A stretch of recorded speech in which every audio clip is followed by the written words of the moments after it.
عزو السلام تانا تقبلوا فنو إيري تي في مكتال تركو زوركم تعزبتنا هم يتوعلو لهم ربع سران شعاتن قنبات فرقة معالة فرنسا لالوه هاقراون زيناتات حيزلكم كريبا زلقوا عدي بعبدين مكتالكم بخبري إن عدمكو فلما أرس الزينا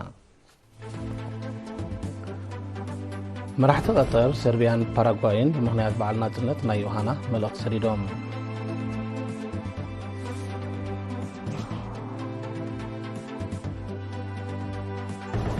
ኣብ ዝተፈላለዩ ሃገራት ዝነብሩ ኤርትራውያን ጽምብል ናጽነት ብድምቀት ኣብዒሎም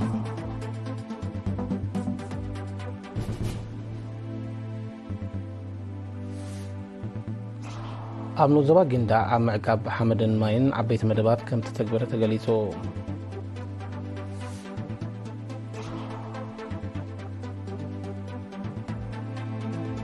ኤውሮፓ ሕብረት ኣብ ኒጀር ዝጸንሐ ወታደራዊ ተልእኾ ወርሒ ሰነ ከም ዘብቅዕ ኣፍሊጡ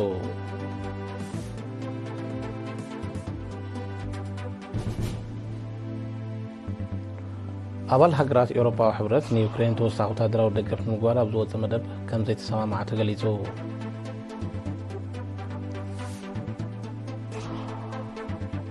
تايلاند أول كتبة ودب بريكس كتكون وقعوي حتى فتغر مهانا فليتا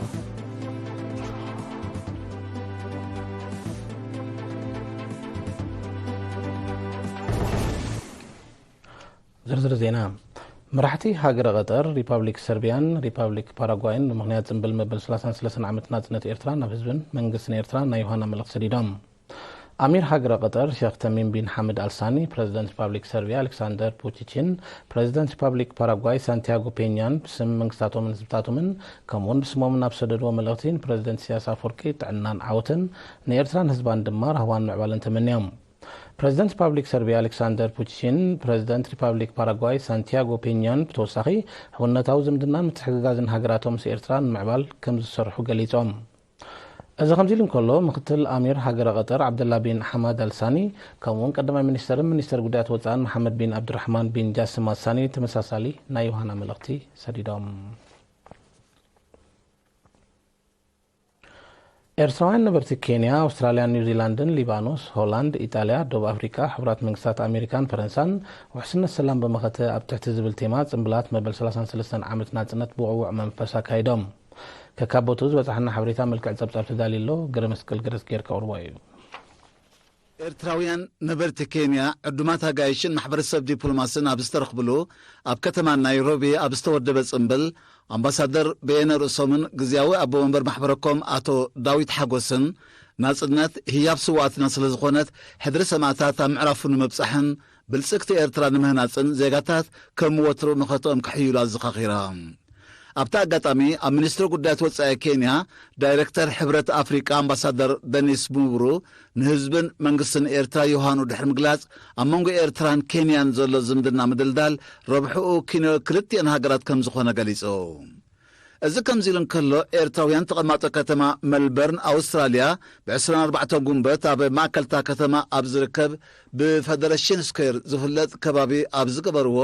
ጠቕላሊ ቆንስል ሃገር ኤርትራ ብኣውስትራልያ ኣቶ መሓሪ ተኸስተ ዝተረኽበሉ ጽምብል ብሃገራዊ መዝሙር ተሰኒዮም ስነ ስርዓት ምስቃል ባንዴራ ኤርትራ ከካይዱ እንከለዉ ኣብቲ ቦታ ንዝነበሩ በጻሕቲ ምስ ታሪኽን ባህልን ኤርትራ ኣላልዮም ብ25 ጉንበት ድማ ኣብ ከተማታት መልበርን ፐርዝ ኣደላይድን ሆርባትን ኣውስትራልያ ከምኡውን ከተማ ኦክላንድ ኒውዚላንድ ምዕሩግ መደባት ጽምብል ናጽነት ተኻይዱ ኣብ ከተማ መልበርን ኣብ ዝተቓንዐ ጽምብል ንህዝብን መንግስትን ኤርትራ ዮሃና ዝበለ ጠቕላሊ ቆንስል ኤርትራ ኣብ ኣውስትራልያ ኣቶ መሓሪ ተኸስተ ዜጋታት ሓድነቶም ኣደልዲሎም ኣብ መደባት ህንጸት ሃገርን ምጥርናፍ መንእሰያትን ኣተኲሮም ክሰርሑ ተላብዩ ብዘይካዚ ኤርትራውያን ነበርቲ ከተማ ብሪዝበን መብረቃዊ ኣውስትራልያ ኣብ ዘካየዶ ጽምብል ወከልቲ ማሕበረኮማት ሱዳን ደቡብ ሱዳንን ሶማልያን ከምኡውን ወኪል ማሕበረኮማት ሃገራት ኣፍሪቃ ኣብ ኩንስላንድ ናይ ደገፍ መልእኽቲ ኣስሚዖም ብተመሳሳሊ ኤርትራውያን ነበርቲ ቤይሩት ሊባኖስ ኣብ ዘካየድዎ ድሙቕ ጽምብል ናይ ክብሪ ቆንስል ኤርትራ ኣብ ዘስምዑ ቃል ህዝቢ ኤርትራ ናይ 30 ዓመታት መሪር ቃልስን ናይ 33 ዓመታት ተጻብኦታትን ወራራትን መኪቱ ኣብ ደረጃ እዚ መብጽሑ ውጽኢት ሓድነቱን ጽንዓቱን ከም ዝኾነ ሓቢሩ ኤርትራውያን ነበርቲ ዑማን እውን ተመሳሳሊ ጽምብል ኣካይዶም ብዘይካዚ ኣብ ሆላንድ ኤርትራውያን ነበርቲ ኣምስተርዳም ኣምስተልፌን ሃርለምን ኣመርስፎርትን ኣብ ዘካየዶ ጽምብል ሓላፊ ቆንስላዊ ጉዳያትን ሓላፊ ህዝባውን ኮማውን ጉዳያትን ኣቶ ክብሪ ኣብተወልደን ኣቶ ኢሳቅ መናሴን ኣብ ዘስምዕዎ ቃል መደባት ህንጸትን ልምዓትን ንምድንፋዕ ሓድነትን ጥምረትን ወሳኒ ስለ ዝኾነ ኣብዚ መዳይ እዚ ብዕቱብ ክስራሕ ጸዊዖም ኣብ ከተማ ሮማ ኢጣልያ ኣብ ዝተኻየደ ጽምብል ድማ ኣምባሳደር ኤርትራ ብኢጣልያ ኣቶ ፍስሐ ጽዮን ጴጥሮስ ናጻ ሕርያ እትውንን ኤርትራ ውፅኢት ሓያል መኸተን መስዋዕትን ከም ዝኾነት ብምሕባር መንግስቲ ኤርትራ ኣብቲ ክኽተሎ ዝጸንሐ መትከላዊ እምነቱን ራእዩን ጸኒዑ ምስቶም ኣብዚ መትከላት ዝኣምኑ ማሕበረሰብ ዓለም ንሰላምን ሽርክነትን ከም ዝሰርሕ ኣብሪሁ ተመሳሳሊ ጽምብል ካብ 19 ጉንበታት ሒዙ ኣብ ከተማታት ቦሎኛ ቶሪኖ ባሪ አብሩዞ ካታንያን ካልኦትን ከም ዝተኻየደ እቲ ዝበጽሐና ሓበሬታ ብተወሰኺ ኣፍሊጡ ኣብ ሕቡራት መንግስታት ኣሜሪካ ኤርትራውያን ነበርቲ ሳንዲያጎ ብርክት ዝበሉ ዜጋታትን መሓዞት ኤርትራ ኣሜሪካውያንን ኣብ ዝተረኽብሉ ጽምብል መበል 33 ዓመት ናጽነት ብሩህ መጻኢ ኤርትራ ክውን ንምግባር ብጥምረት ከም ዝሰርሑ ኣረጋጊጾም ብኻልእ ወገን ድማ ኤርትራውያን ነበርቲ ናንትን ፓሪስን ፈረንሳ መበል 33 ዓመት ጽምብል ናጽነት ብውዕውዕ ሃገራዊ መንፈስ ጸምቢሎም እቲ ጽምብል ናጽነት ናብ ህፃናት ብዝቐንዕ መደባት ከምኡውን ዝተፈላለየ ባህላውን ስነ-ጥበባውን መሰናድኦታት ደሚቑ ነይሩ ናብ ካልእ ዜና ምስ ንሰግር ኣብ ንዞባ መንሱራ ብኮርፖሬሽን ትሬትን ዘራእትን ዝወሃብ ዘሎ ኣገልግሎት ነቕሊ ንዝገብርዎ ቅድመ ምድለዋት ድርኺት ዝፈጥርን ኣብ ምሕያሽ እቶታውነት ዕዙዝ ኣበርክቶ ዝገብርን ስለ ዝኾነ ብዝለዓለ ክሰዓብ ሓረስቶት ፀዊዖም ነቕሊ ከባቢኦም ዝውትር ከም ዘይነበረ ዝጠቕሱ ሓረስቶት ብርትዓዊ ዋጋ ትራክተራት ሳላ ዝተመደባሎም ድሮ ግራውቶም ከም ተነቕለ ብምሕባር ኣብ ወቕቲ ማሕረስ እውን ተመሳሳሊ ኣገልግሎት ክረኽቡ ዘለዎም ተስፋ ገሊፆም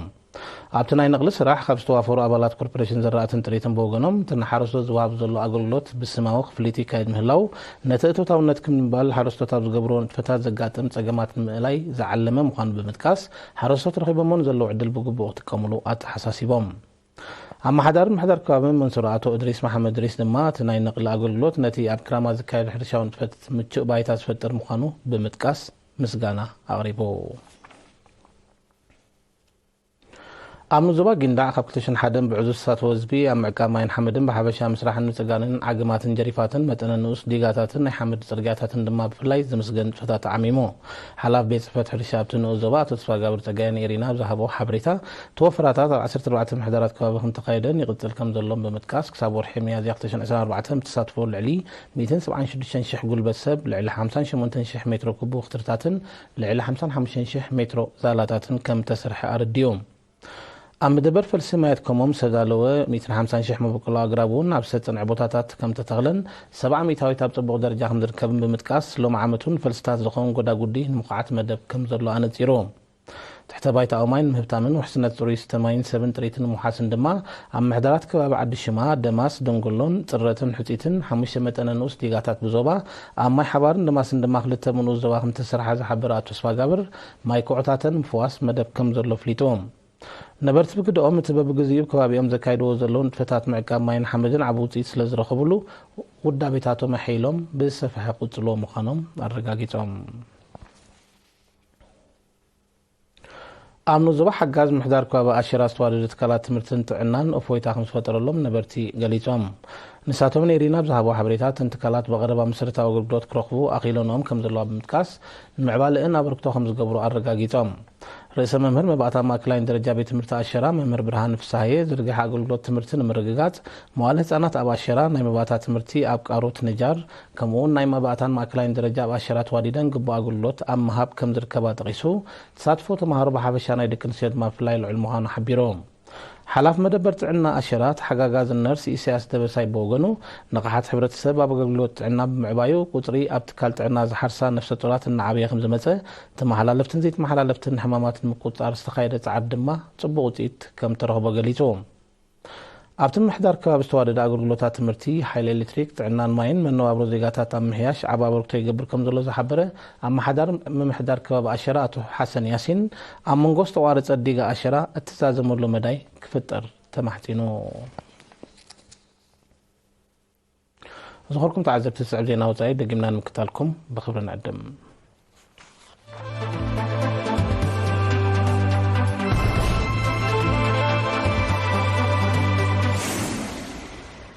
ናውፃይ ኤሮፓ ሕብረት ኣብ ምዕራብ ኣፍሪካዊት ሃገር ኒጀር ጽንሖ ወታደራዊ ተልእኾ መወዳእታ ዝመጽ ወርሒ ሰነ ከም ዘብቅዕ ብወግዒ ኣፍሊጡ ተወሳኒ 5 ኣዋርሕ ድሕሪ እቲ መንግስቲ ኒጀር ምስቲ ሕብረት ጽንሖ ወታደራውን ጸጥታውን ዝምድና ምብታኽ እዩ ዝስዕብ ዘሎ መሰረቱ ውሳኔ እቲ ሕብረት ክሳብ 30 ሰነ ብዘሎ ግዜ ኣብታ ሃገር ዘሎ ሰራዊቱ ተቐሊሉ ከም ዝስሕቦ ተፈሊጡሎ ኒጀር ኣቐዲማ ምስ ፈረንሳን ኣሜሪካን ጸንሖ ወታደራውን ጸጥታውን ውዕል ብምስራዝ ክልቲአን ሃገራት ሰራዊተን ከውፃ ከም ዝወሰነት ይፍለጥ ኣብ ዞባ ምዕራብ ኣፍሪካ ብሓፈሻ ኣብ ኒጀር ማሊን ቡርኪና ፋሶን ድማ ብፍላይ ክካየድ ፀንሐ ግዳማ ወታደራዊ ወፍሪ ካብ ቀንዲ ጠንቁ ጸጥታዊ ቅልውላው ናይቲ ዞባ ምዃኑ ጸብጻባት የረድኡ ኣባል ሃገራት ኤሮፓዊ ሕብረት ንዩክሬን ልዕሊ $7 ቢልዮን ተወሳኺ ወታደራዊ ደገፍ ንምግባር ኣብ ዝወፀ መደብ ክሰማምዓ ከም ዘይከኣላ ተገሊጹ እቲ መደብ ብፍላይ ካብ ሃንጋሪ ተርኢ ተቃውሞ ከም ዝገጠሞ ጸሓፊ ፖሊሲ ጉዳያት ወጻእቲ ሕብረት ጆሴፍ ቦሬል ሓቢሩ ተደገፍ ኣብ ልዕሊ ኣባል ሃገራት ተወሳኺ ቁጠባዊ ጸቕጢ ዘስዕብን ንኩናት ዩክሬን መሊሱ ዘጋድድን ምዃኑ ብምግላጽያ ሃንጋሪ ተቃውማ ትገልጽ ዘላ ሃገራት ምዕራብ ኣብ ኩናት ዩክሬን ክኽተልዎ ጸንሐ ፖሊሲ ከም ዝፈሸለ ሃንጋሪ ኣቐዲማ ክትሕብር ጸኒሓ ንዩክሬን ጠቕላላ ልዕሊ $35 ቢልዮን ወታደራዊ ደገፍ ዝገበረ ኤውሮፓዊ ሕብረት ኣብ ባንክታቱን ዘሎ ገንዘብ ሩስያ ናብ ዩክሬን ከቕንዖ ከም ዝኽእል እዩ ዝእምት ዘሎ ነቲ ውጥን ዝምታ ክትብል ዝገለጸቶ ሩስያ ብወገና ተግባራዊ እንተኾይኑ ኣብ ልዕሊ እቲ ሕብረት ከቢድ ስምብራት ዝገድፍ መልሰ ግብሪ ከም ትወስድ ከተጠንቅቕ ጸኒሓላ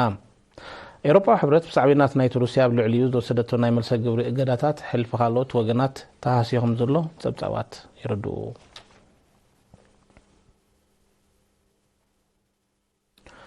ታይላንድ ኣባል ቁጠባዊ ውድብ ብሪክስ ክትከውን ወግዓዊ ሕቶ ክተቕርብ ምዃና ኣፍሊጣ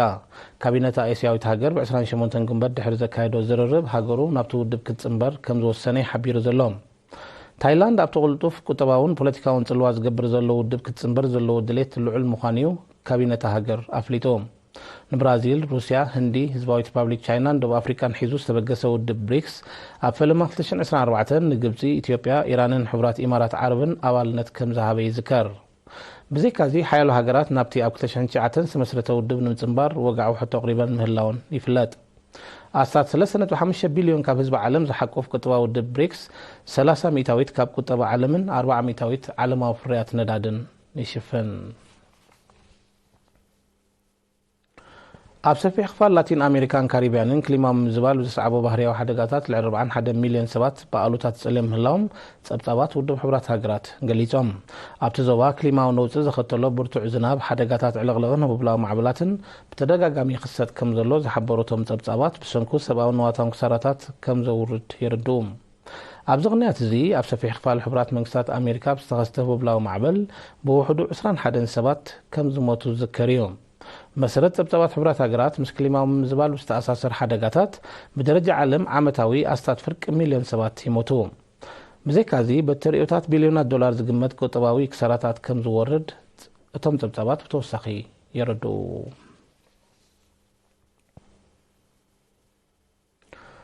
እስራኤል ኣብ ወሽመጥ ጋዛ ኣብ ልዕሊ በርጌስ ፍልስጤማውያን ተካይዶ ዘላ ደብዳብ ዝኾነን ሰፊሕ ሰላማዊ ሰልፍታት ትማል 28 ግንቦት ኣብ ሓያሎ ከተማታት ኤውሮፓን ኣሜሪካን ቀፂሉ ውዒሉ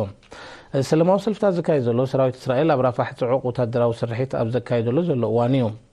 ኣብ ከተማ ኒውዮርክ ንደብዳብ እስራኤል ዝኾነንን ደው ክብል ዝጽውዑን ኣሽሓት ሰልፈኛታት ንምብታኖም ዝተዋፍሩ ኣባላት ፖሊስ ከም ተጋጨው ተገሊጹ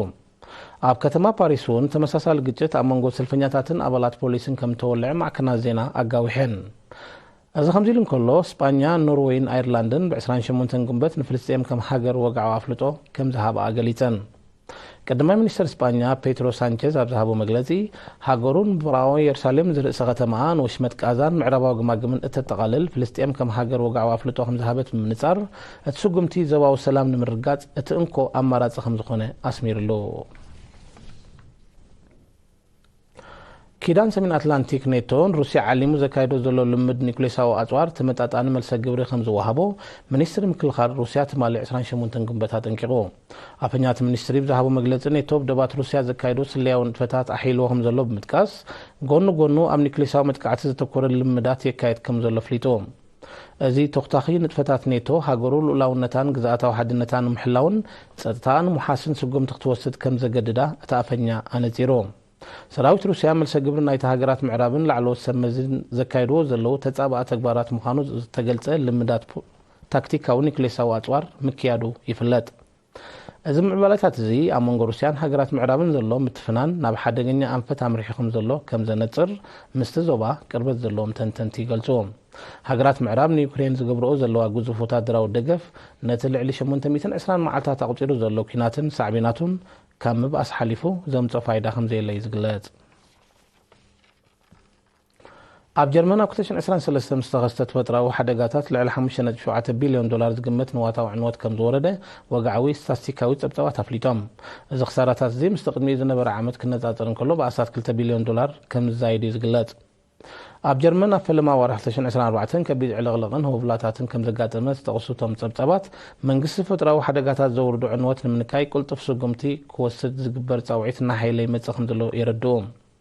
ሓያሎ ሃገራት ኤውሮጳ ዓለማዊ ሙቐት ብምጉዳል ብሰንኩ ዝስዕብ ዘሎ ክሊማዊ ነውፅን ምግታእ መሪሕ ተራ ክፃወታ ብህዝበን ዝቐርብ ዘሎ ፃውዒት ኣብ ምትግባር በኺረን ከም ዘለዋ እዩ ዝግለጽ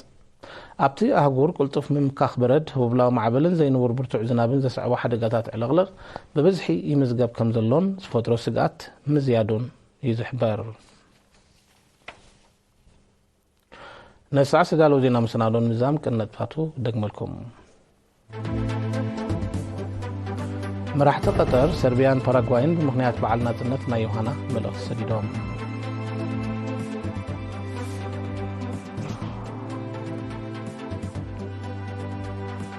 ኣብ ዝተፈላለያ ሃገራት ዝነብሩ ኤርትራውያን ጽምብል ናጽነት ብድምቀት ኣብዒሎም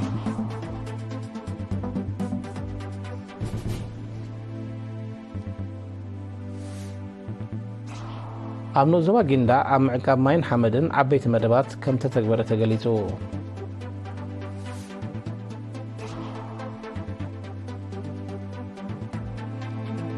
ኤውሮጳዊ ሕብረት ኣብ ኒጀር ዝጸንሖ ወታደራዊ ተልእኾ ኣብ ወርሒ ሰነ ከም ዘብቅዕ ኣፍሊጡ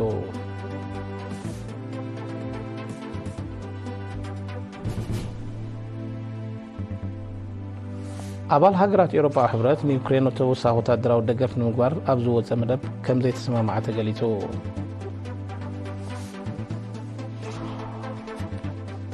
ታይላንድ ኣባል ቁጠባዊ ውድብ ብሪክስ ክትከውን ወግዓዊ ሕቶ ከተቕርብ ምዃና ኣፍሊጣ